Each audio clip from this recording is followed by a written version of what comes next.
Welcome to the town hall, everybody. Just getting everybody to come in. Just wait till people start filling in, and then we will begin. I deeply apologize for sniffling this entire town hall because it's snowing at the moment. I was just riding my bike outside and I was freezing my butt off. So I definitely got a bit of the sniffles, but hopefully it's not too annoying for folks. Happy Lunar New Year, indeed. Happy Lunar New Year for those who celebrate.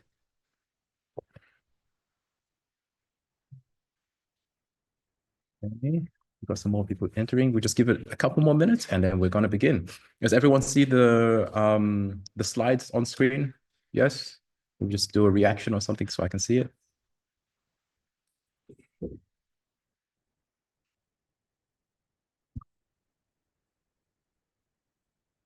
Oh, it's snowing in Canada too. Yeah, this winter is brutal, I have to say, in Berlin. It's been a rough one. But I'll be snowboarding soon, so I'm glad for the snow. All right. So we've also got quite a few of the Anytype team dialing in as well. So hopefully we can answer a lot of folks' questions. Feel free to throw your questions into the chat. Dasha is going to capture them and then put them into a doc for us behind the scenes. And then we'll just go through all the questions as they kind of come up. But as per usual, we'll stick with the Q&A being at the end. All right, so there's a lot of topics to begin with, today. So let's just get started, and it's going to be recorded. So if you miss any part of it, you can check the recording afterwards. All right. What is on the agenda today? So on the agenda are essentially going to be a few big sections. We have the release highlights. We're going to do a community spotlight from Daniel, which is going to be pretty amazing. It's going to have a really amazing share for us to check out. We're going to update our roadmap for everybody so they can have a look of what's coming up. We're going to talk about this really big topic called Collections 2.0, which I think a lot of people have heard a lot about and want to engage. So we're going to talk about that. We'll have a community ask, and then we're going to end with a topic about AI and launch straight into the Q&A. Okay, so let's do a quick release highlights. I'm sure a lot of folks who have already dialed in are already aware of the release because obviously we've launched that recently and there's been posts on the forum and you can see that inside the application as well. If you haven't, please update your app and you'll have the new release straight away. So the big one, tabs. Super excited to have had this on a personal level because I'm a heavy tab user. And so we now have tabs on Anytype, which is pretty exciting. There's two modes that you can set it up with, which is contextual only, which means that it displays the tab bar only when you have tabs, or you can always have the tab bar visible even if you're only on one tab. And those are the two different options. And so I hope folks are super excited about this to kind of really amplify their multitasking capabilities. And for those who are not super aware, you can actually have tabs from different spaces. So they're not just necessarily tabs of the same space, but you have multiple different channels and DMs and all that kind of stuff, and they can all be their own tab. Now you can drag to reorder, you can drag a tag out and it opens up its own window. You can even pin tabs. And what I found personally that's been a really good workflow is that whenever I want to do focus work, I open something in a new tab, and then I use the keyboard shortcut to hide both of the sidebars and the widget bars. And then you can immediately just have this kind of focus mode where you don't accidentally navigate away from your tab. So definitely try it out. And yeah, looking forward to any feedback that folks have. Of course, we're always open for improvement. So definitely looking forward to see how people end up using tabs. The second thing we're going to talk about today is advanced filters. I know this is really exciting for a lot of the power users. Essentially, what we can do now is combine and/or functions into filters. And this really allows you to build much more complex kind of workflows. And actually, Daniel, who's doing the community spotlight soon, will actually share some of the filters that he's set up, which is going to be really exciting. So what does this mean in simple terms? It means from now on, you can do stuff like filter a task based on either, for example, high priority or due this week, and those should show up. And you can link things like, filter customers who spent more than $10,000 and have made a purchase in the last 12 months. And you can obviously stack all those two things together to create very, very advanced views. So definitely try that out if you're interested. The next item we have is our new filters and sorts. So this is more of a design update and a quality of life one. before it's been quite difficult for a lot of folks to see what filters they have in place and see what sorts are in place. And especially when they have a lot of them, it was kind of tucked away in the menu.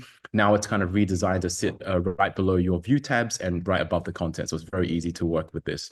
And so this is a pretty exciting update for everyone on a usability standpoint. So you can very easily add the filters with just one plus button, and clearing everything, you just click it once with on the cross, and it's all very, very smooth. So super excited, and great job from the design team and the client team of executing this. The next thing we have is dynamic filter values. This one is really, really cool. And so now essentially what we have is this new property that you can select, essentially called current user, or this object. And essentially it scopes the results dynamically based on what is the situation at hand. So as a really simple example, you could imagine if you have a task list, right? And there's a lot of different tasks on there, and you want to have a view where it's only your tasks. Well, now you can set up a filter and designate the assignee as current user, which means that whoever is viewing that collection will essentially be able to see only their tasks. And that obviously is updated across multiple different types of users. So it's essentially one view that dynamically updates across depending on the situation. The same thing applies with this object dynamic filter value. So definitely check this out and play around, because it's a lot of fun. We obviously want to mention that this dynamic filter is just going to be especially useful when you have this employed with templates. And that's going to be coming soon in the next release. But for now, you just have that inside your filters if you want to use them. Now, chat message search, this is pretty straightforward. You can now search chats. Now, we all understand that chat still needs improvement when it comes to search performance, but at the bare minimum, you can actually search your chats now. And we're going to upgrade its performance in the next release as well, and put forward a lot of performance upgrades. And this one, I think, is a really, really big fan favorite from the community as well. We're going to have toggled headings now, and you can see this on screen. So you can now create different types of toggles, and you can also open and close toggles in bulk. So you just essentially highlight all the different items, open and close, and then essentially makes navigating really large documents significantly more easily. So I'm sure this is going to be a really, really big and happy change for a lot of folks. There's multiple different ways you can access toggled headings. So you can do it the simple way, which is using the Markdown or the menu. Or if you have a toggle that already exists right now, for example, you've pressed the symbol, you can then just press the the Markdown hashtag, and then it'll convert the toggle into a heading as well. So lots of different ways to access it, and yeah, obviously pick the preference that you like. We're going to do a quick message just about iOS and Android. And so there have been two big updates on that side as well. So there's been a sharing extension update across. So there's a lot of redesign there for making sharing and saving content a lot easier. There's also the unreads widget that appears that's collapsible in its own section. So if you have different chat messages from lots of different channels, that all is available in your own channel. And then you have also some more minor updates, but maybe something that people really like and enjoy, which is liquid glass for iOS 26 update. So things look a little bit more aligned with Apple's system. And Android now supports manual sorting of properties. So if you want to better sequence your objects, between this order or that order, you can manually organize that now, which is very cool. All right, and so people are probably maybe immediately already checking out. They maybe have noticed that advanced filters and toggled headings aren't actually fully available yet on mobile, and we're expecting that to come very soon. And so please look out for an update, and you should be able to navigate those features too in mobile. Okay, so that's a big highlight of what has been released since our last town hall in December. And we obviously have the full release notes online, and so you can check that out there. It has lots of different items, like, for example, transfer channel ownership is now possible, full text search and collections, and just a lot of different cool things as well. So you definitely want to check that out. And we've only just shown the highlights in this section today in the town hall. The second thing we obviously want to do is say thank you, a big shout out to our community as usual, right? From all the feature requests to feature fixes and bug reports. We've in our feature release tried to call out the specific contributors to show our appreciation, but realistically, there've been so many people who've helped out with us. And so here's just a quick show of appreciation for those on screen for all the help that you guys are providing to make Anytype better. So big thank you for all these folks. And please, if you see them in the community, feel free to thank them as well, because they are the folks who are using Anytype Anytype in alpha and testing things out before it reaches the masses. So we couldn't do things without them. So big thanks, guys and girls. So community spotlight. We want to talk about a use case of using Anytype, and we're going to pass it over to Daniel, who actually want to show his researching process on Anytype.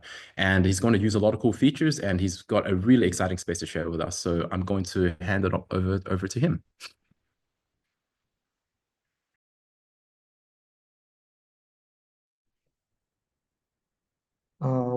So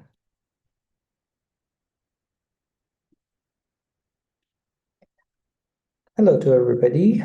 I believe you can see my space, right?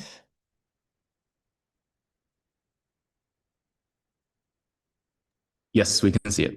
Yeah, very well. Okay. So hi again.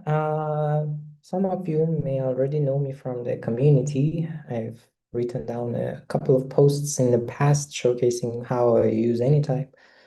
But for today's town hall, I'm going to focus on how I usually, well, every day use Anytype for my research in physics, and showcase some of the types, objects, and how I use different features of Anytype, especially some of them that has just been released in the latest 54 update. So as you can see, for example, this is my current project that I'm working on.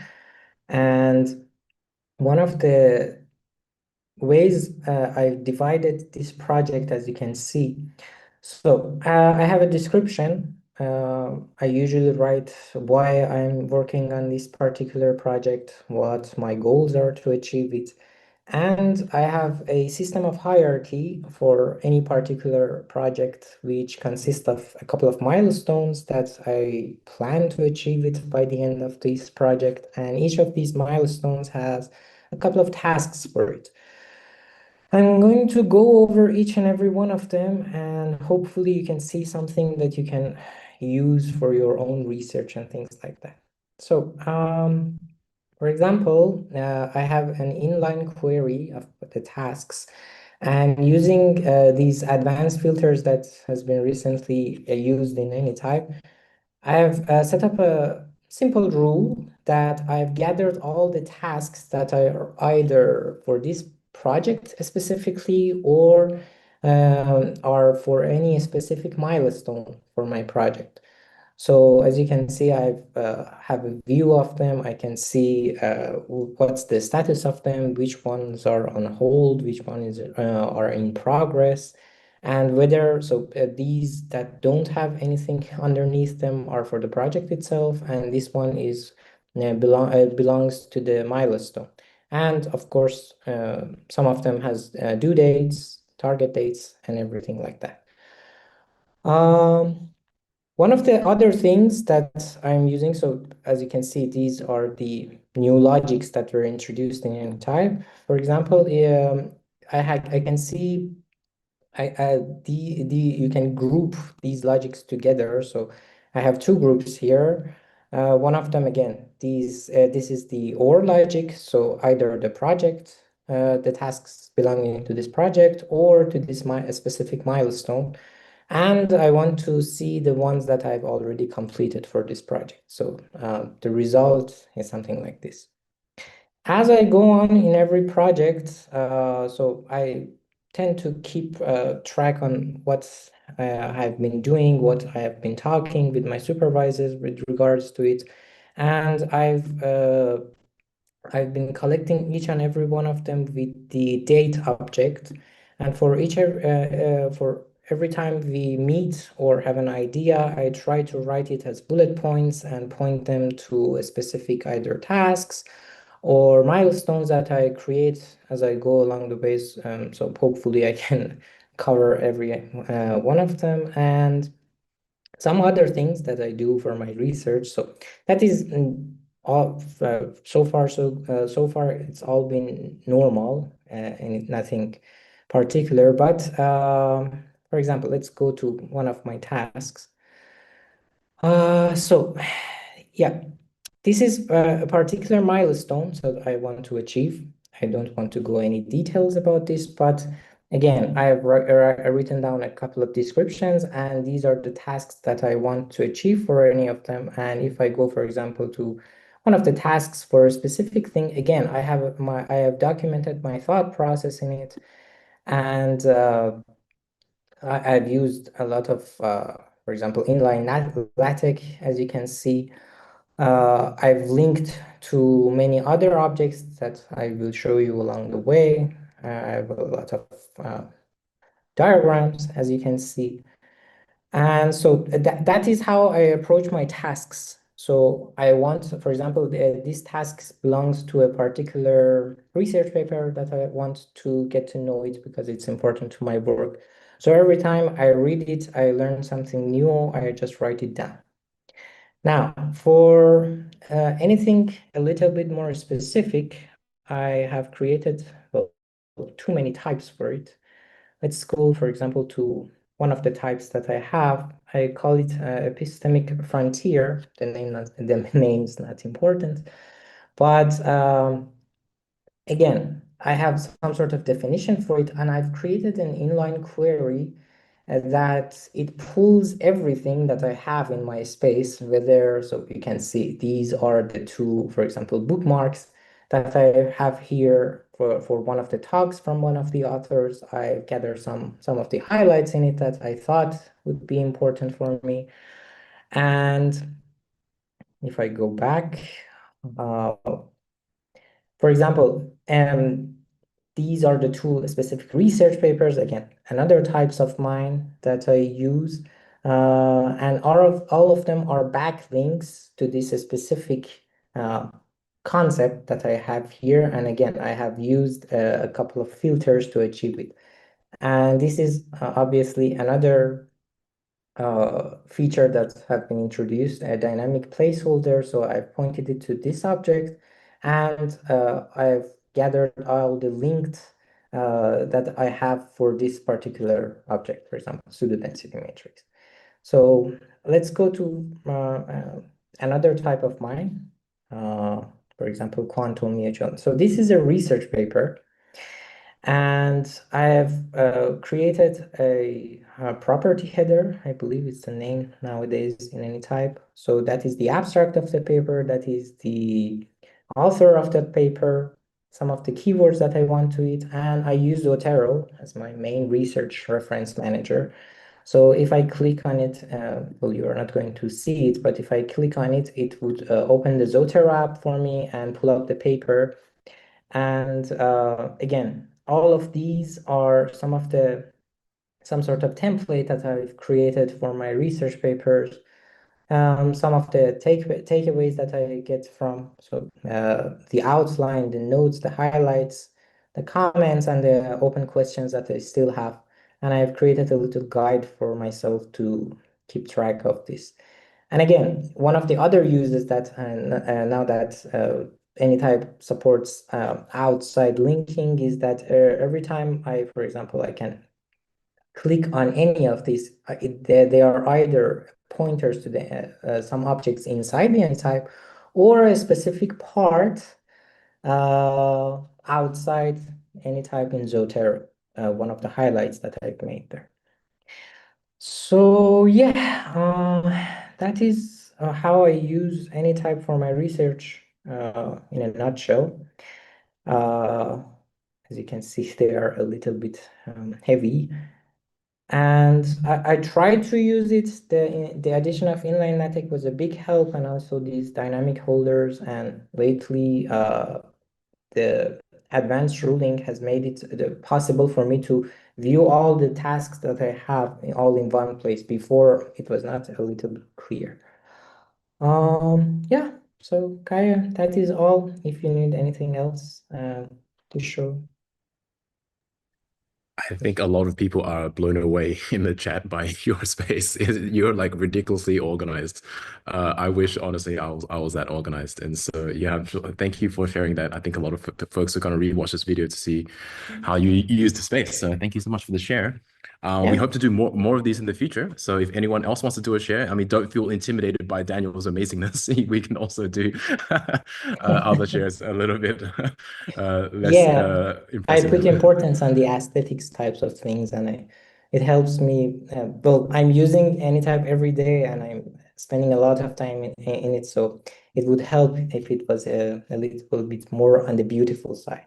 Yeah, it is very beautiful, and yeah, you've also got all the complexity in the system as well, and you're able to maintain it so well, which is amazing. So thank you so much for the share. I'm super excited. Yeah, thanks. All right, thank you. Okay, I'm going to share the screen again. So in the future, we definitely will try to do more community spotlights. So again, as I've mentioned, if you're interested in sharing what you have done for the community, feel free to reach out to us and we'll do that. Okay, so the next section, we're going to talk about the roadmap. I'm sure folks are all here for this and are really excited to kind of see what's next. So I want to be a bit more transparent about kind of how we look at roadmap and some of the challenges we've had, and then kind of explain a little bit of how we're going to do things moving forward. So firstly, right now is that we're having a difficulty in absorbing and processing all the feature requests, bug reports, questions, and feedback that we get across Anytype. And that's something we need to do a better job in. And once we can get our heads around that, what we also want to do, of course, is to use the community input as a more structured guide for our development priorities. A lot of the things that happen today is like people just say stuff, and if a lot of people kind of make up enough of a big fuss, then we kind of just like throw it into the roadmap, which is good and somewhat helpful, but it's not very structured and not necessarily the best way to prioritize things. So we definitely want to do a better job in that. And secondarily, after we've done all that, we obviously want to then provide back this kind of clear and consolidated roadmap and provide a way for the community to check out progress and even vote for things on a feature level, which would be a way for people just to engage on the different levels that they're looking forward to. Again, we're not there yet, and there's lots of fragmentation, but we're making a lot of progress, and I want to share some of that progress with you today. But before we do that, I want to talk about what was the big challenge for us to organize why was it a really big challenge for us to organize a roadmap? And it's really this balance between these two things. How might we give a clear picture to the community, but at the same time, be wary of the fact that a lot of things change just by the nature of our work? And I want to explain that a little bit more deeply. When you're building something that's cloud first, like a Notion or whatever, a Slack or a Dropbox, that's really a known entity right now, because there's so many different types of tools and structures and things that exist for that. And so it's very similar to if you're just going to launch a restaurant. If you have a feature that you want to release, you have a pretty good idea of how long it's going to take to develop that, what it's going to look like, and then you can pretty much timeline that very well. Now, the challenge for us is that local first has many unknown entities. Like now, our infrastructure is fundamentally new and it's very quote unquote bleeding edge. And because of that, there's many things that we don't understand and we do not forecast as being a challenge. So it's very similar as an analogy of like launching a new restaurant, but you're doing it in outer space. The context that surrounds the restaurant is very different. And because of that, something that's very easy to do in a regular setting becomes very difficult to do in our setting. And so from the user end, we can totally understand. You're like, oh, please just launch this very simple feature. Why is it so difficult for you? And the simple answer, without going into all the details all the time, is like some things that seem simple on the surface, just because of the way that our infrastructure works, is incredibly difficult. And that's why it's hard for us to give really accurate timelines, as well as make much more clean progress towards certain tasks. That all being said, that should not be an excuse for us to not give you guys a good roadmap to take a look at. And so what we've decided to do is to restructure our roadmap in a way that is factoring in the fact that there will be a lot of changes. And so this is the way that we structured it today, and we might come up with multiple iterations in the future, but I'll just explain. So we're going to have one section on the roadmap called Coming Up Next. And this means that we're actively building it, and we expect to deliver it in the next public release, which will effectively be 2 months away. We plan to have effectively 6 releases per year, which means one on average every 2 months. And if you see something in this list in Coming Up Next, you can very likely expect it to be delivered, right? And so that's something that is perfectly reasonable to have an expectation on, even with a time frame attached to it. And this is obviously everything is subject to change, but I would say it's pretty unlikely that anything we've listed here is going to suddenly be deprioritized or not done whatsoever. The second section that we're going to have is something called on the horizon. And in short, it just means that once we've completed the first set of things in the coming up next, this is the next stuff that we're going to prioritize. So the delivery likelihood of this is also quite high. And we can expect that this to happen, again, immediately after the coming up next, which means we're thinking about somewhere between 4 to 10 months, right? And obviously, the further away something is, the less strict the timeline is. And it is going to be subject to change. So I would say it's about a medium level. And so it's worth, if you see something on here, it means that we see it as a real priority and something we have to work on. But it's worth taking into consideration that it is not immune to being changed in the future. The third part of the list, we're going to have something called in exploration. And so this is something that we do internally where it's essentially an experiment without a defined path to completion. There are many things that we try to build, but we believe it's possible, but we're not entirely sure. So we need to do a lot of prototyping. We need to do a lot of exploration and all these types of things. And because of that, it's practically impossible for us to give a real time frame, and it's practically impossible for us to give you a real promise to say that this thing will be delivered. So it's really highly subjective to change. That being said, we do want to be transparent to the community with the things that we are exploring and working on, but at the same time, we want to manage that expectation in this category.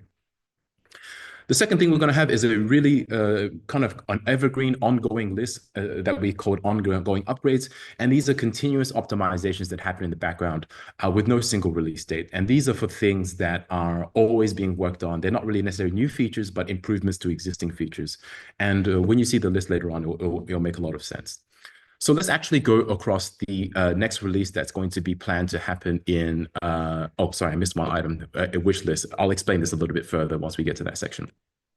So let's talk about the coming up next that's expected by mid-April. So this will be the next big release.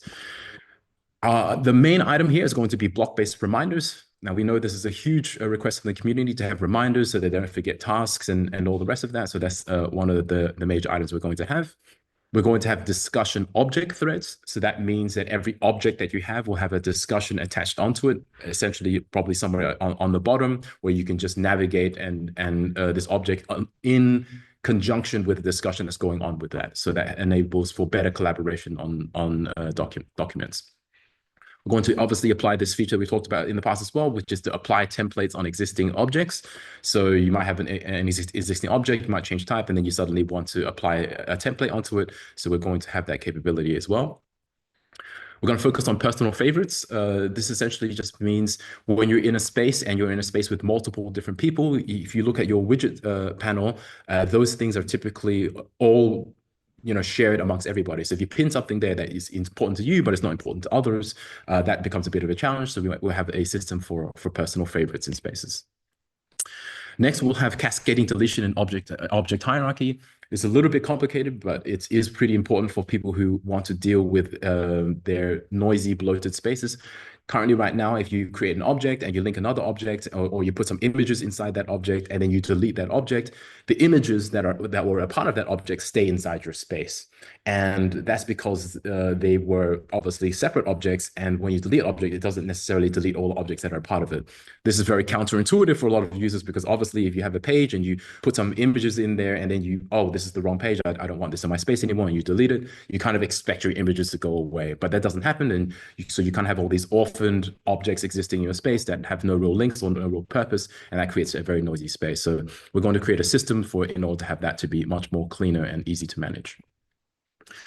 We'll obviously have some other small features that are important, but they are all about data resilience. So removing channel data when a member is removed and having hard delete permissions, as well as chat moderation. And these things all just kind of talk about data management and making sure that things in your space or the people who have access to certain data make a lot of sense. Also have pin messages to chats, mute and hide in chats, reaction counter and notifications. So essentially notifications and counters will count reactions, not just text messages. We'll have message forwarding, so you can forward a message from one chat to another, as well as have a better connection request for one-on-one chats, which doesn't really exist today.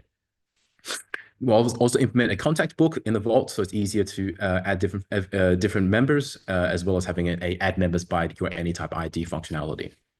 A few other features here, and the full release notes you'll probably see on the forum when we post it after the town hall, where you can see all the different items. So the things that are on the screen today, they're essentially just going to be the highlights that we've pulled out from there. But definitely check out the full roadmap on the forum. And maybe one small quick call out: tablet support on Android should be coming. Koista is going to be working on that, and I'm sure it's going to be a big hit for a lot of folks who are on Android. So the next list is on the horizon. This means essentially after this, after that next release is done, in the coming up next, these are the things that we're going to focus on. Again, it is subject to change, but it is things that we've deemed to be a priority. We won't go through all the items, but we'll talk about things on a high level. We'll release a new layout for timeline. That's really, really popular request for a lot of folks. Bi-directional linking, formulas and roll-ups, voice memos, and then also have chat threads as well. So definitely check out the full forum release notes for all those details. In exploration, these means things that we're currently trying to improve and work on the background, but we don't really know what's going on yet. So there's the editor 2.0, as we've mentioned in the past, cross-channel search, the AI ally, AI assistant integration, general integrations and automations, web publishing for multi-object, Web 2 authorization, backup and recovery, better web clipper, and more stuff to do with channel management and possibly an SDK as well. So definitely really exciting things, but we don't really have an expected date for this at the moment. Now, these are the ongoing upgrades, and you'll see from this list something very obvious, which is like search upgrades. These are something that we're always going to be working on and we want to improve. And so it doesn't really necessarily make a lot of sense to constantly put this into the roadmap. It's really things that we work on over a long period of time and deliver things as they make sense. So search upgrades, app start optimization, sync performance, scalability performance, data reliability, import, export, APIs, the battery usage, making that better, phone heating problems, obviously making that better, traffic over consumption, and web publishing. So these are the things that are currently ongoing in the background across every release. And then, as we mentioned, there should be a wish list, which doesn't exist today, but something we want to have in the future, which will essentially be a way for everyone to see probably the curated list of all the great features that we probably want to have on Anytype, but just have no realistic plans of when we can get that done. And then folks can vote on these things. And so obviously if things get really a lot of community support, then we'll try to find a way to prioritize that in our roadmap. So after this town hall, we'll definitely post the full roadmap for everyone to check out in the forum. And so you can go and have a look at all of the little details. Okay, now we're going to talk about a really, really big topic, and it's called Collections 2.0. And I hope folks are really excited about this because we've also alluded to this in the previous town hall 2 months ago. And we'll just jump straight into the prelude. What are we even talking about? In December's town hall, we talked about upgrading types and queries and this entire functionality in Anytype being super important. As you guys saw with Daniel's presentation, this functionality is a core part of the identity and power of what Anytypes is. And so we believe that we really want to put a lot of focus on making this the best it can be. And we want to think about that from the ground up, not just trying to add small features here and there. And so in December, we called this List 2.0. However, after using List 2.0 as a name, the community had a lot of challenges with this name. And so we went through a bit of a revamp on naming as well. And so the names that we use today, they're not going to be final, but we're going to use these names because it also conveys our thought process behind these features and the architecture that powers them.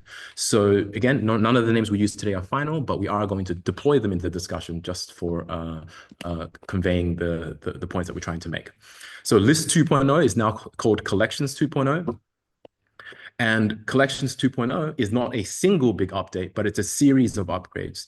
And this has already begun with advanced filters. So advanced filters is obviously a big part of Collections 2.0. And, that's a really big new functionality that people have access to. And so you can just constantly see this as multiple updates happening across a period of time. But you might ask yourself, okay, why do we need to upgrade from today? And so we want to spend some time to talk about the current architecture and kind of then spend time to explain what our new architecture is in mind. So when you think about Anytype today, you essentially have an object, right? And the object essentially has all the content, and then you have a type that object belongs to, okay? So that is one object and one type. Pretty straightforward. Now, Well, how is that structured? Well, it's pretty simple, actually. If you think about it, you break it down. There's the content editor, right? Your block editor, where you have all of your, your headings and your toggles and your columns and your colors and all those things. And then you have this properties header, which is the properties of the type, and then, the fields for which you enter those details. And that looks like this, pretty standard across most objects in your space, right? You have this header with the properties, and then underneath you have this content editor. Okay, so you have an object, and every object has a type. So what happens now? Well, then obviously, because every object has a type, it can only have one type. So if you want to collect multiple different objects that belong to different types, you need to have a way to do that. And the way that we do it right now in Anytype is effectively two methodologies, right? You pull them manually, and that's why you use a collection, right? I want this object from this type, I want this object from this type, I want it from a different type, and you kind of manually put them into a collection. Or you can do it in a smart, dynamic way where you create a query, right, based on rules that essentially automatically pulls these different objects from different types into its own kind of bucket, for which is what we call queries. So one is a automatic way to horizontally pull objects from different types, and another way is a manual way. And those are the two methodologies. So we had to ask ourselves a really important question. Why must an object only have one type? And is that representative of the way that we see the world? I think that in reality, nothing in life is viewed in isolation, and everything belongs in collections. Okay, and so what does that mean? Let's just say you have a book. And if you have a book and you put that book next to other books on a shelf, well, it's pretty straightforward, right? That book becomes a book in a library. So it's a book collection. But what if you took the exact same book, which is exact same author, exact same cover, exact same everything, right? It's innately the same book, but then you put it on a shelf and it has a lot of other decorative items on there, maybe picture frames of your family, travel ornaments, and lots of things that you love to put on display. Well, that book becomes is a display ornament in a home, so it's a part of like a decor collection. It's not really a book; it's really more of a piece of decor.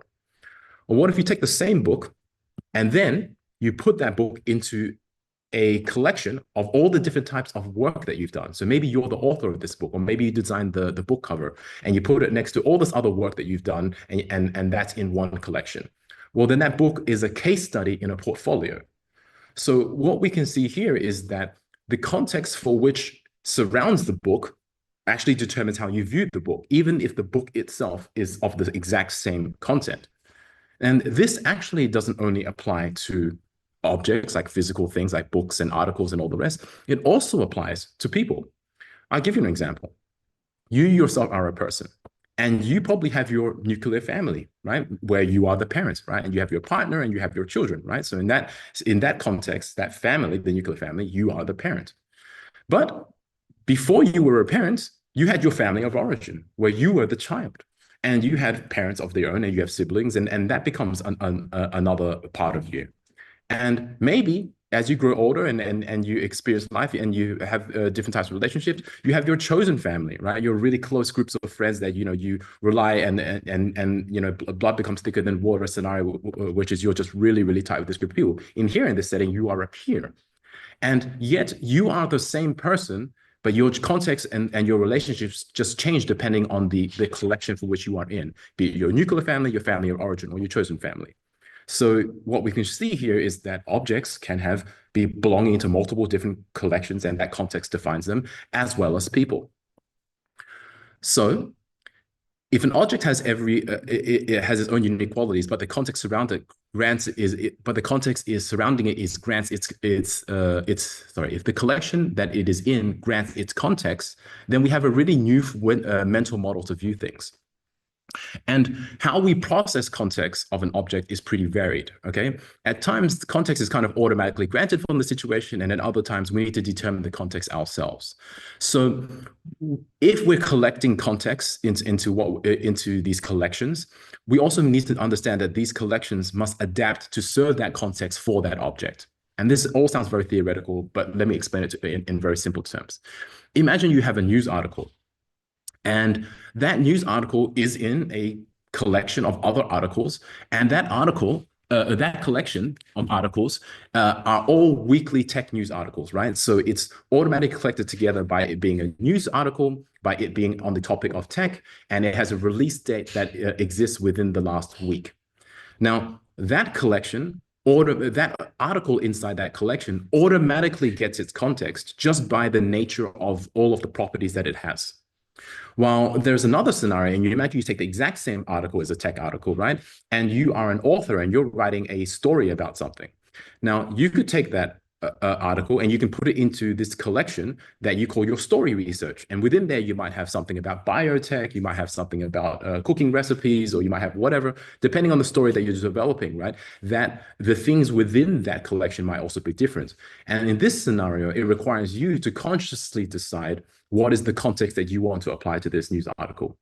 So in this setting, you can see that two things are happening. You have the same article, but the way that the context gets arranged around it is also influenced by how you want to interact with that piece of object or that piece of data. So right now, if you think about that as being the system of like the way people could possibly think of the world as a mental model, the way that we've done types, queries, collections, and tags today is not very intuitive. And so in order for you to use Anytype today, you kind of have to think, how does this feature work? And then decide which solution you want to deploy before you start organizing everything, right? And so the common question that we see in the forums and everywhere is like, should I make a new type, or should I should I put a tag and then query it, or should I just throw it all in a collection, right? Like there's these choices that people have to make, and it doesn't necessarily suit the way that people think about things. So we believe that by having one mental model, we can simplify our focus on one thing, which is when you have an object, what is its relationship? Like that's kind of the way that we're thinking about it. So what does that mean? If an object has many types, it doesn't just have one type, it can have many different things. Wouldn't that be more useful? So the type obviously has all of its innate properties, and one object can have multiple. Well, how would that show up in the application? Well, you can imagine the properties header and then the content. Well, the content stays the same because that's the object, but the header can constantly switch depending on the context for which you are viewing that object. Yeah. So you can have multiple at the same time, and it could shift depending on how you want to view that object. Imagine again, the content could be a person, it could be a book, it could be whatever. And so in that scenario, what we need to do is that we see an object as being at the intersection and having a relationship with many different collections. And so the thing that you only need to ask yourself is kind of like, what is this object related with, rather than thinking much more beyond that. So this new architecture, in very simple, fundamental implementation terms, would be this. The current way that we use types and collections will just be the future collections. The current queries, we would see that as being smart collections. And then the current tag property, essentially when you put tags inside a property and then you query them, can still exist in this system. Realistically, it won't change. But in this new kind of mental model, what will probably happen is that a lot of people will just use collections itself as tags rather than using the tag property. And that's a little bit of flexibility. Again, these ideas are all just ideas and proposals of the future. There's many things that we need to figure out, and this is not confirmed, but this is something that we wanted to share with the community to obviously solicit input and feedback. So what does that look like if you were in a creation flow? Let's just imagine you have a film, there's a movie that's coming out or whatever, and you want to put that into your Anytype space. So what is it? It's a film, you create the object, and that's pretty straightforward. Now, you then just need to ask yourself, what is it related to? What is that film related to? Well, it's related to my movies collection, so I put it in my movies collection. It's also related to, I want to watch this film in a party, so I want to put it in my parties activity collection, where it's all the things that I think are cool to do in a party, so you throw that in that collection. Oh, and also it's a movie that I eventually want to watch, right? It's a part of my task as whatever, so you kind of put that into your to watch collection as well. And so in this situation, you just think, I have this film, and what is it related with? And you just put them in those collections, and it can exist in all of them equally. And then optionally, if you want, you can then go and fill out more details as is relevant, aka the properties, to each of those different collections. And again, you don't have to do that. You can, but it obviously will add more power to each of the objects, the more properties that are filled out. And let's just imagine there's a scenario where, okay, you created this film, you added it to movies, you added it to party activities, and you added it to your watch. But then you also wanted this to be a part of your gift collection because you want to like gift this movie to a friend of yours because you think that they'll really love this. Well, that collection doesn't exist. You just create the new collection and then you add the details that are relevant to it. So this kind of way of orientating your brain is kind of just like one simple model of understanding there's an object and what does it relate with, and you just throw it into that collection. Now, something separate happens though when we think about navigation. It's one thing to create the objects, but there's another thing that we need to solve, which is like, how do you navigate to them? How do you consume them? How do you view them? How do you organize all of these different things? And so this is an oversimplification, but I think it's helpful to think about it this way. We start by asking yourself the question is like, when you're in your Anytype space, what are you seeking? What are you looking for? What do you want to absorb? And if it's a single object, well, you just search for it, right? It's pretty straightforward. You just click for it or you search for it and you just get that single object. But if you're looking for multiple objects, you're looking for multiple things, then obviously you want to look for the collection that you're looking for. So there could be the movies collection, could be your projects collection, your events collection, whatever that is. And then if you're having the struggle with, oh, these objects that I want to look at together, it doesn't exist in any of my current collections, then you just need to ask yourself one question, which is, well, these objects that you want to be in one collection, how do they relate with each other? And if they have an existing relationship, for example, maybe they share some sort of property or they share some sort of connection, then the system can really automatically group those things together for you. And so you would just deploy a smart collection, right? You just create a smart collection and it will bring those things together. And if there's no existing relationship, right, you have all these different items and there's no way for these things to be connected except for whatever's in your brain, in your mind, then you know that you have to create a new collection manually and then bring those items together or find some way to bring that together because there's no pre-existing model that can connect those items. So this is what we have in mind as the architecture for the way that Collections 2.0 will work. However, we also recognize that there are a lot of user experience challenges. Even if this is actually relatively simple to deploy on a technical level, we have much more kind of user experience product, kind of how do you interact with information in a UI challenges. So you can imagine with this system that there will be a really big proliferation of collections, right? So it could make your space noisy and difficult to navigate. You have to manage this with inline collections, and then there's properties as tags or collections as tags, and how do all of these things have a relationship together is going to be quite tricky. And obviously what we want to do is prototype this, and we want to explore this, use this with different folks. Other users in the community, of course, are welcome to use this, and we want to collect that feedback to make sure that we're employing this in the best possible way.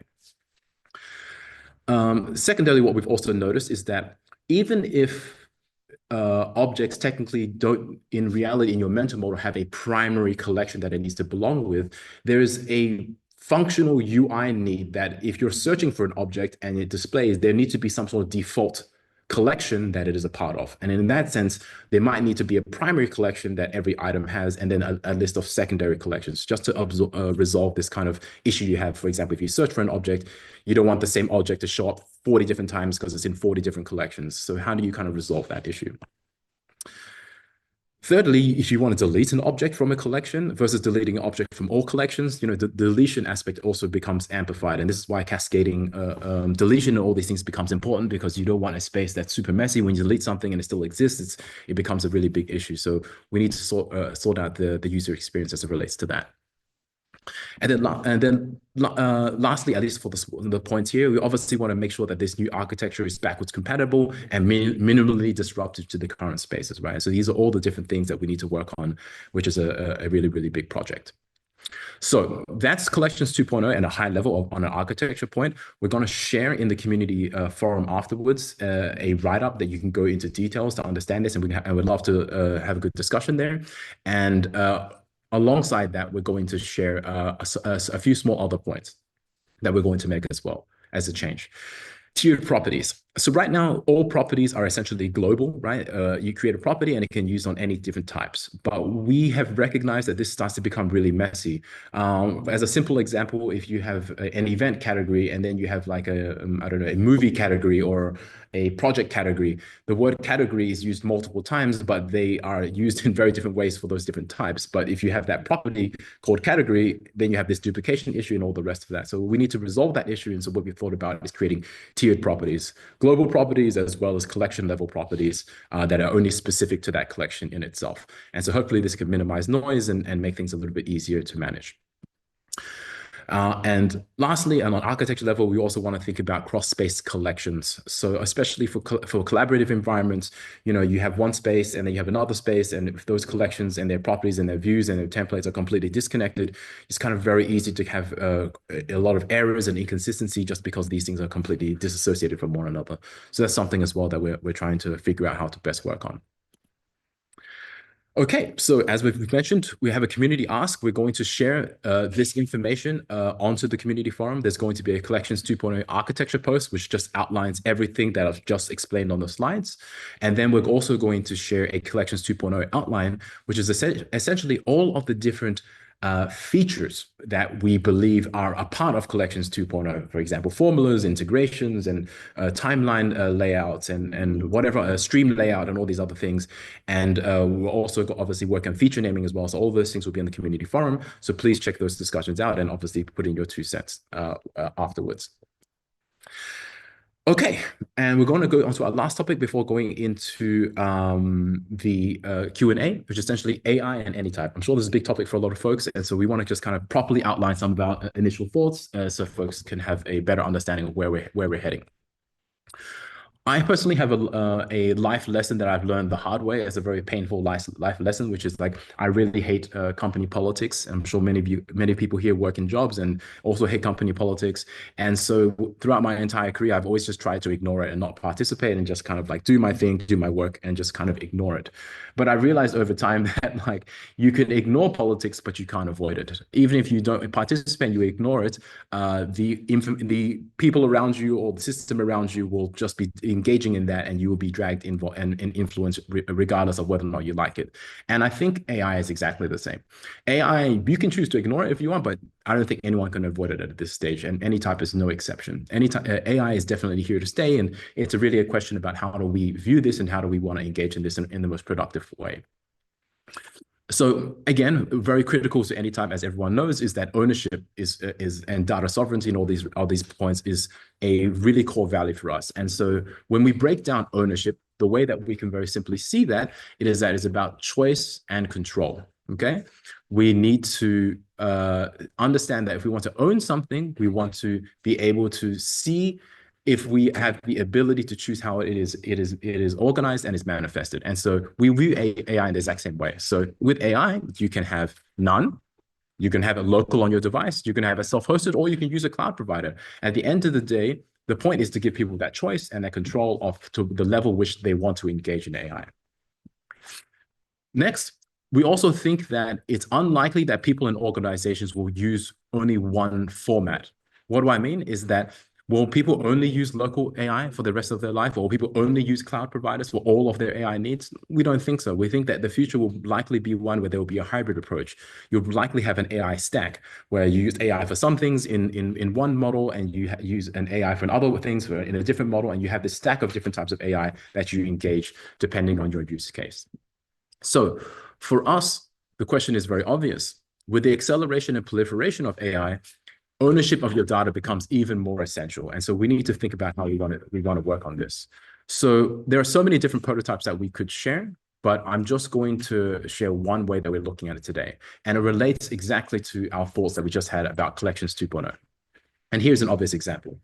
Imagine you have a voice message and you put it into Anytype and you say, hey, I met Maya at this Cannes Film Festival, and I heard that her movie coming out next month is really going to be amazing. I want to watch it when it comes out. This is like a totally regular and normal voice message that you would want to put into your Anytype. Now, here becomes the challenge. How do you process this voice message? Well, if you think about it, actually, the most simple way that we would do it today is very manually. We just kind of create a memo, and this memo is maybe called Met Maya at Cannes Film Festival, and it has a date, and that's the bare minimum that it has. But realistically, we all understand that there's so much more if you can connect this to more collections, more relations, more objects. And what if you could have a perfectly safe and great AI that's an ally to you, read this, and realize that Maya Verdana is a person, the Cannes Film Festival is an event, a movie is an object in the movie collection, next month is a piece of time, and I want to watch it is a task. Well, all of these different things could all be relationships that exist and could be connected with this one voice memo. And what if it could just automatically be generated for you and you can decide to just add them automatically, or you can decide later. Or if there's something wrong with that, you could then just make your own adjustment. So what we see as being a real power of AI is that it can remove this really mundane task that we all do because we see the power and the benefits of creating relations across your objects, but it can just do it for you in a really streamlined and simple way. And if we can do this in a way that's obviously that matches people's different levels of privacy needs, some people have very low privacy needs, some people have very high privacy needs, then we think we're really on a very great track. So we've called this project internally order object or order relationship. And so you can imagine if you had an AI collaborator in your space, constantly watching out for different connections that can be made from different objects, providing you these suggestions and connecting them for you, it would just be highly, highly beneficial. So this is definitely something that we're super excited about exploring, experimenting, and seeing if we can make work. But as we've already mentioned, we're experimenting and we haven't got anything that's super firmed up yet. And so we're really happy to hear what our community is looking for. So feel free to give us that feedback and share with the community. And then I'm going to quickly pass it over to Anton, who's going to share some extra thoughts before we go into Q&A. Yeah, hello. Yeah, okay, thank you. As many people mentioned in the chat, you're communication genius. So super happy to hear this presentation. So I wanted to add a couple of thoughts about AI because many people are asking, and I want to say that we exactly can't ignore that agentic revolution is happening right now, and that it influences us as a company, I think, in two ways. One way is that we can deliver, we can organize ourselves better as an organization, so we can deliver features faster and at a better quality, and hopefully you will see it in the coming months. The second, we want to give you the superpowers that agentic capabilities bring. And while I can't share many thoughts on that, I just want to say that we are very well positioned for this because your data is local first, as Kay mentioned. You can collaborate on it, you have a privacy, and our language of objects and relations, or like properties, is very well fit for machines to be understood. If you talk about the form factor, we're exactly experimenting right now, and many of you probably heard about Openclaw project. And what we are thinking, we want to introduce new type of primitive in Anytype, so you can spin up a new agent like an Openclaw in seconds on your own machine. You can choose whatever API key you want, and then you would be able to work with any type objects as with memory.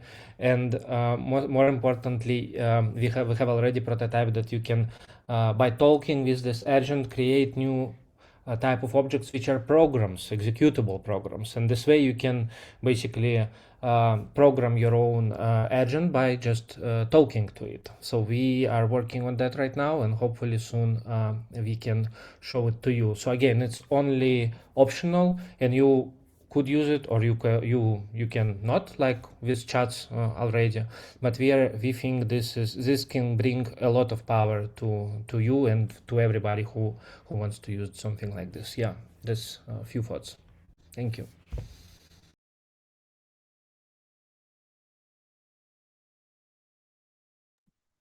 Okay, fantastic. So now we're going to jump straight into the Q&A. So we already have a collection questions that we've collected prior to this town hall, but you can obviously add more questions in the chat, and we'll kind of get through as many of them as possible. So let's begin. So I think the first question we have, I'll just stop sharing screen because we don't need to do that, is from Sherman. My questions are mostly on the roadmap and features. What's the status in ETA? Take your pick. So again, applying a template to existing object will be in the next release. And all of these different items you'll just be able to see directly in the roadmap that we post. So I won't go through all the boring details because yeah, you can just check that for yourself in the community forum post. And the main question here that we have is, I was recently looking for privacy first tools that would help me with note taking during calls that were not Slack, Notion, and all the rest. And I found Meetly AI. I noticed that they have an integration with Obsidian, but not with Anytype. I would like the perfect pairing integration. If there's any way to integrate it, that would be such an amazing tool. So in general, I think we're talking a lot about integrations and APIs and all that type of stuff, but I don't have a lot of things there. So maybe either Anton or Roma or someone else can add at some point. Yeah, I think it's already possible to build integration. I don't know if you connect, for example, Claude Code, you can build it in 30 minutes. Our API already supports that. We're also thinking internally about how to make this kind of call recorder that would automatically put everything inside Anytype. Can't share many topics on that, but API is already supporting something like you mentioned, and you don't need to have hard skills to build this integration. So, yeah. Okay, we have another API question. So is there anything in the short or medium term in the roadmap about having more documentation or examples of any block? The Anytype API has some great stuff, but Markdown bodies, no files makes it a bit limited for building small meta apps on top of Anytype. This is very cool question. I think we are right now exploring how to build new type of editor, like Editor 2.0 project exactly.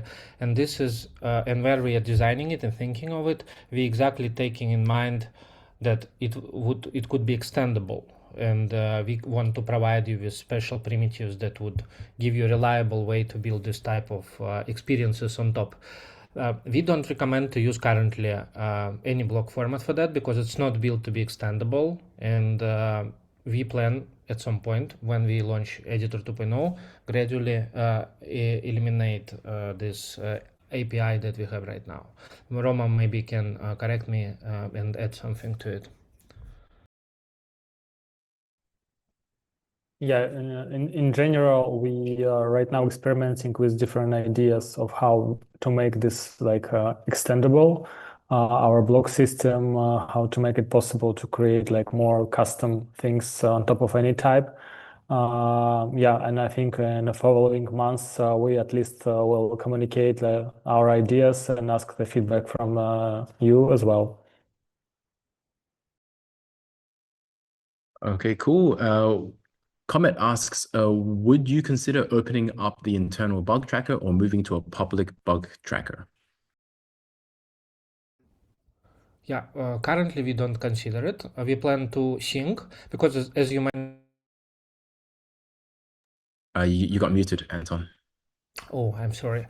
Yeah, currently we don't have plans to build this in public because there is a lot of overhead connected to it, but we plan to build a system where you can see more precisely what's happening while we are building. So there are no plans for this right now.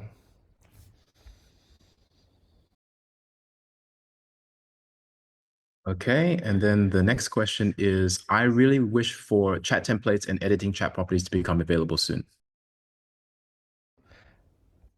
Yeah, we can look into chat properties. Would be great to understand your use case, why you need that. If you can publish somewhere on the forum, we definitely will explore that. Yeah. Okay, and then, yeah, that was from Miziok. Okay, Shampra asks, where are tags as object or simple table V2 on the roadmap? So we already talked about Collections 2.0, just obviously in this share. So hopefully there'll be a lot of community input over the next few weeks or month, and we hope to start really actively working on that after the next cycle. So it will be likely to be delivered anytime after April. Shampra also asks, I believe there was a property update on the roadmap, but it no longer appears to be there. Is this still planned? So along with the community forum post that we put, which will share all the details of our roadmap. We also currently have a public roadmap on GitHub that we've kind of updated, but we need a little bit more work on that. So we totally recognize that it's not super clear on timing for a lot of things, but we'll try to do a better job in updating that over the weeks to come. And hopefully by the next town hall, we even have a much better system and clarity there. Shamper asks, inline relations was something which had me dream when I came. Is this still being considered, inline relations? I'm not sure I got the question. What means inline? Inline relation, it's when you use a relation inside a block, not like a block itself. It could be a part of a editor 2.0 project. Current editor, we don't see any opportunity to upgrade it. So we want to build a new one, which would give much more capabilities, including transclusion and the one you mentioned. Okay, and then we have, do we see a handwritten feature in the future? Like, or some sort of plugin or code that we can do for handwritten stuff? Yeah. I think Kostya even made some prototype on Android for this. We see this future, but not roadmap right now, more like an experiment. So we can't commit on that, but yeah, we know it's one of the most requested features. Also, it would be cool to understand more like in details what you expect from it, because it's a broad spectrum, what could be handwritten input feature. Sorry, everyone. I'm a little bit distracted because my daughter just arrived in the office, so she's here. But we'll I'll try to continue the Q&A as reasonably as possible. Okay, are there any plans to update the GitHub, the any proto HTML to Markdown, convert HTML to Markdown, even for whole websites? Roma, maybe you can take it. Yeah, so we did some experiments, and this is a good field for the AI integration, because like if you have some public information on the web and you wanted to make it more like Anytype native with the types, not just with a plain Markdown, but really integrated in our system. And it's a perfect use case for using AI. And we did some experiments when we are trying to build like the information from the web to process it in a way it fits well, and went really well, this experiment. So we are thinking about how we can integrate this approach in a private way for the user. So we can, for example, to import some website or in general, this idea of just convert HTML to Markdown, it's a task without an end, because you always find the edge cases, and it's not possible to build it like in a really good way, from our experience at least. So we are looking forward to build some AI experience on top of this import things. Okay, from Matthew asks, please prioritize accessibility for people with disabilities who use assistive technologies such as screen readers or who rely on keyboard-only navigation. So do we have any thoughts on that? Unfortunately, we understand how important it is, but unfortunately it's also so hard, especially on mobile devices. So, I mean, we are not a sustainable business yet to invest in that. As soon as we have more resources, we can prioritize that. But honestly, right now it's not a priority. It would like sophisticate our development like in time in multiplier, in the huge multiplier. Okay, now we have some, we're going to answer some of the live questions from the Zoom. So we have a question here from Forward. Could we make it so that references to an @ object in the editor display the entire text in the preview for the note layout type? Because having to enter a note to see the missing words is very frustrating. This is exactly one of the limitations of current architecture of current editor. This will be addressed in the editor 2.0. And one more addition to this, right now in the current release, we are trying to upgrade the backlinks capabilities. So underneath, we didn't announce it publicly. We are making some preparations to make backlinks like more typed. So we store the information already in the database from the original source of the backlink. For example, if you put it from the blog or for some specific property, and we already have it underneath. So in the next releases, we will think how we can show this information in this backlink pop-up, because it's just about like UX now, how to properly show this for you. And right now we also, I think we didn't announce it well.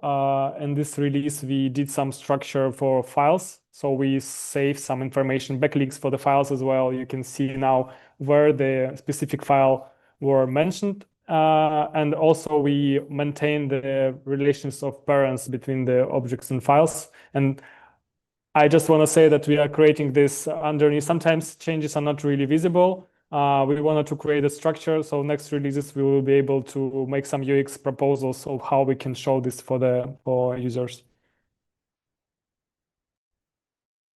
Okay, cool. And also from the same question from forward, will we soon be able to associate properties to blocks and reference them in collections? Not soon. No, it's also could be done only in Jitter 2.0. Current architecture not allows this, so it's not coming soon. Spiffy Tech asks, any thoughts on when we can expect fine-grained permissions? I'll add a real short note here, and then Anton, you can take over. Fine-grained permissions is something that we totally see as being expected from a lot of folks using other tools, especially cloud tools. It's extremely difficult for us. We recognize that being a challenge, and we want to find a way to work around this issue, but to solve it exactly the same way that happens right now in typical cloud products is really not easy for us with all the end-to-end encryption. So it's definitely not going to happen anytime soon, but we are doing technical assessments on kind of just evaluating the viability of that. Yeah, I just want to ask you to, if you can spend some time to write a post, what you exactly expect from this feature to have. Yeah, currently our model is more like in GitHub, I would say, where every repository is like a space, and then everybody inside the space have a flat ACL, but we plan to introduce more roles within this ACL, but not like sharing one object or creating some subgroup within a space. I think it's important to mention that because we don't have access to your data and we cannot really understand like the patterns for collaboration spaces and for other spaces, we really need your feedback on if you have some space where you collaborate with others.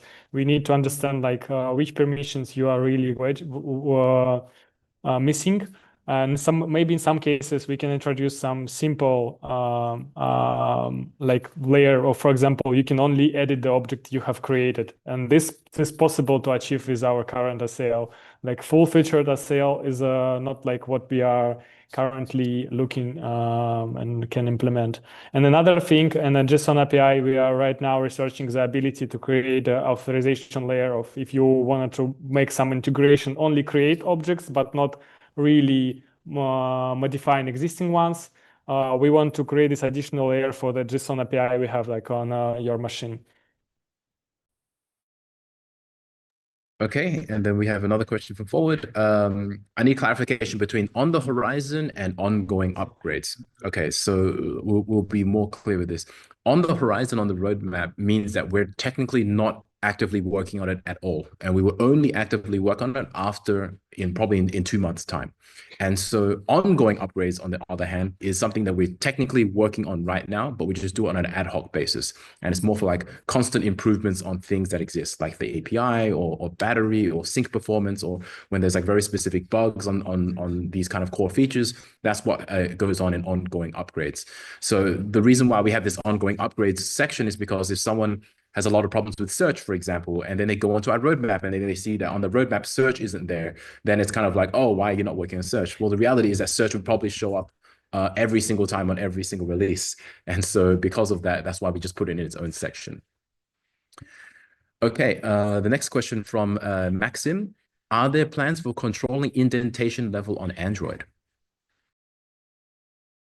Yep, this we have plans, and I think it soon will be released. Okay, and then we have Alberto.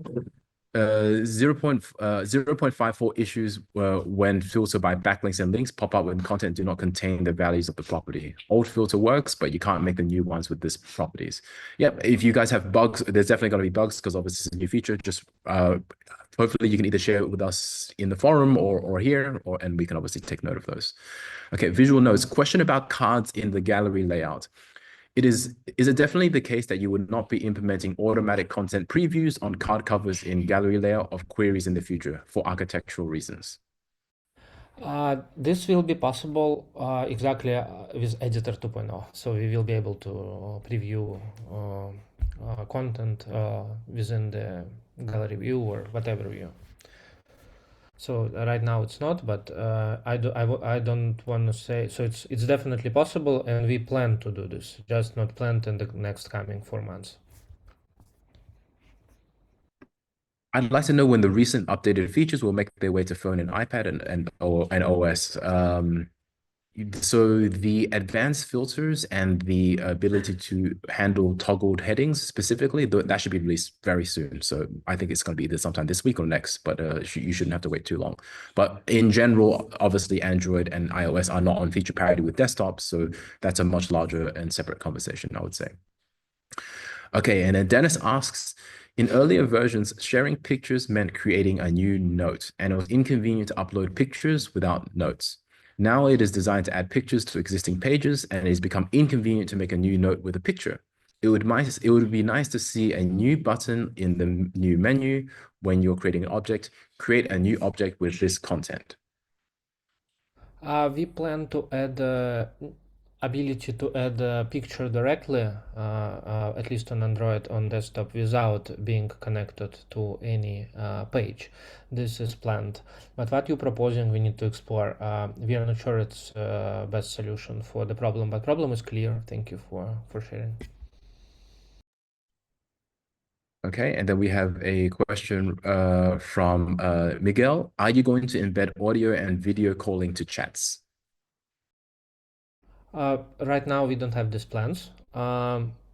We personally moved from Slack, and the only thing which is missing is exactly what you're mentioning, but we don't have plans for that. If you have more people who want that and create feature request, vote for it, please try to explain why exactly you need it, because we see many people still use other tools like Zoom or Meets or other software. So just let us know why exactly in Anytype you would want that, and we will reconsider our plans. Okay, Vladimir asks, move objects to other spaces, ETA. I think we are exploring that. What Roma shared before, it's towards this direction. It may come even in the next 2 months, but I can't promise. So I hope in 4 months we can give it. Yeah, we can deliver that. We understand ourselves how important this suffer every day. Philip, are you hiring or planning to hire in the near future? How and when to get informed if you're hiring? Yes, we are having general plans, and we actually just hired a new engineer recently, I think on the AI side. So that is always happening. Yeah, maybe we need to do a more concerted effort of letting our community know that we're hiring before we do it, so that folks who want to join our team can have the opportunity to do so. So if you're interested, you can always just ping me directly, and we can maybe come up with an ad hoc list internally to see what we do there. Alexander, do you have plans to implement global search? Yeah, we have plans, and it's on the horizon. So it means in high chance in the next 4 months it come. Most probably it will come in the next 4 months. Another great feature will be flashcards. Like you'll be able to create a flashcard with a question and answer, and also related objects to that question. I don't see this on our thing, but yeah, if you want to have this feature, feel free to put it in the community, and we'll see if people respond and vote for it. Sahand, any plan to make subscription options more attractive for people who missed the last jump? I think we do have some deals every now and then, like Black Friday and stuff like that, but we don't have any explicit ones coming up anytime soon. Powerline, plugin marketplace for third-party creators. Yeah, this is important one. It's also when we're right now redesigning an application, like as a project we call Editor 2.0, we're exactly thinking how to make the system extendable by plugins while being secure, because plugins are challenging because they can be very insecure. Yeah, this is how this is definitely will come at some point. We just right now can't commit any date. Okay, and then any thoughts on protocol integrations for Anytype, such as Sir Tim Berners-Lee's Solid protocol? While primarily web-based, it can be worked for local first, Web3C standard activity path for social open collaboration. We don't see any point for this right now. For which use case exactly, and it's not intersect at all, I think, with what we are building, at least right now. Julian, would be nice a live Notion integration can migrate my company's pages overnight. I'm sure I'm not sure I got the question. How to if there are plans to make a proper Notion migration, right? Yeah, it's like a live integration. I think they just want to find a way to migrate from Notion more easily rather than the import export, I suppose. Yeah, I think this is what we're exploring too, where AI also could help a lot, because you can connect different systems and they do quite well the connection. Can't say anything on that right now. We even expect maybe somebody from community can do something like that. Right now, Okay. no plans. Mm-hmm. Have you considered implementing time management methods like Gantt or Pomodoro timers? So when we launch timeline for the timeline layout for collections, then Gantt could be relatively easy to do, but technically at the moment there's no official plans for either of those. Geo, any chance of being able to embed web pages inside an object, say being able to see an online calendar inside any type object space, any type object? Technically, it's possible. It's just extremely insecure. And this is why we are very strict with that. So you can, for example, in the shared space, anybody can enter malicious code in the form of a website. So it's possibly a problem. So this is why it's not supported right now. But when we will be thinking of plugins and this new kind of architecture, we will consider obviously this type of flow you mentioned or use case. Simon asks, any news on whiteboards in general? No, and there are currently no plans. I think Razer added Teal Draw or some Excalibur. Excalibur, yeah, and it works, but there are no plans for this right now. It's just we don't see it as a priority. First, we want to make basic experience shine. It's more like going vertically than horizontally. Okay, we have, I'll just maybe do 6 more questions. Daniel asks, how far away is tablets for tablet support for iPads? I think that's on the horizon. That should be something that's happening in a few months' time, no? No, for iPads, there are no plans yet. We need to discuss more about this with Vova. On Android, it's happening right now. For iOS, we need to discuss it more before we share. The Fox question is related to tags and nested tags. Will we have that? It's a big architectural question for us. It's a discussion, but we haven't made a decision on that right now. But we're not necessarily explicitly going to be implementing nested tags unless it's necessary, because obviously it adds complexity to the system. Bryce, will the Collections 2.0 update relate to collections and lists being visible on mobile, or is that a separate thing? Yeah, we're always working on making sure that mobile can have the same capabilities on desktop. So that's just a consistent thing that's ongoing all the time. Matt, are there changes to the graph in the pipeline? Currently, I find it unusably cluttered and random, but with a more flowchart friendly structure, it could be extremely useful for me. Please share with what exactly you're struggling and what you want to have, and we will look into it. No plans, but this kind of updates sometimes can take 1 or 2 days. If it's low-hanging fruit, we can deliver. Just share with us what you expect. Joshua Owens, how far is Anytype from becoming sustainable? This is a moving target question. As we scale up operations, then we get further from sustainability. And so I wouldn't say that that's necessarily like just an explicit static target. I would say it's not any different from it was from the last town hall. But of course, we have very clear strategies for how we want to move towards sustainability. Very similar to the things that we've shared in the town hall previously, as well as on the community forum on some of those posts there.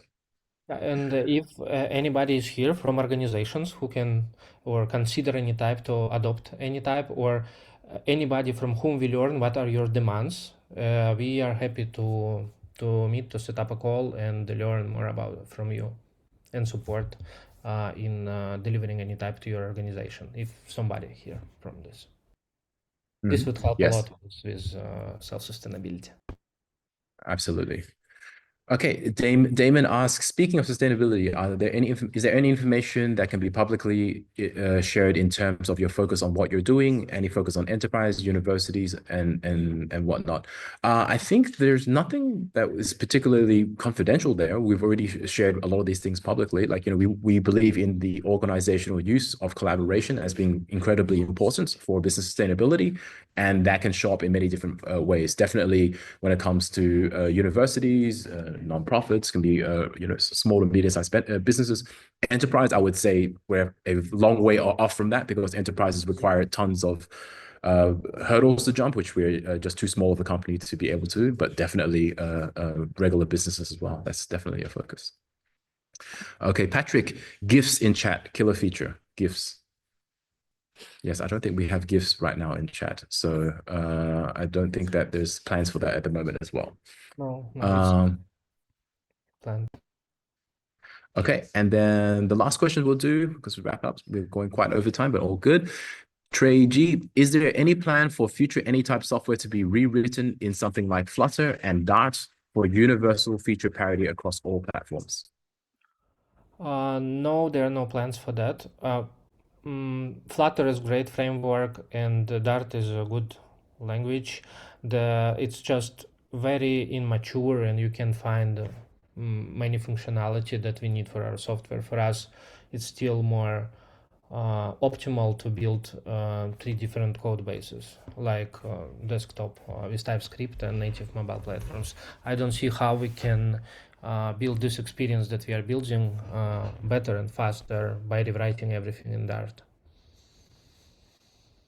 Okay, cool. So we'll wrap it up there. Thank you so much. But if you want to reach out to us for business inquiries, you can just text us directly in a one-on-one DM in Anytype, or you can email us. You can email Sergey or myself, k at anytype.io. So feel free to send them our way. Okay, thank you everyone for the call. Again, we'll make some updates in the community forum and share stuff like the roadmap, community Collections 2.0 architecture, Collections 2.0 outline, and everyone can engage in the conversation there. Thank you so much. Thank you.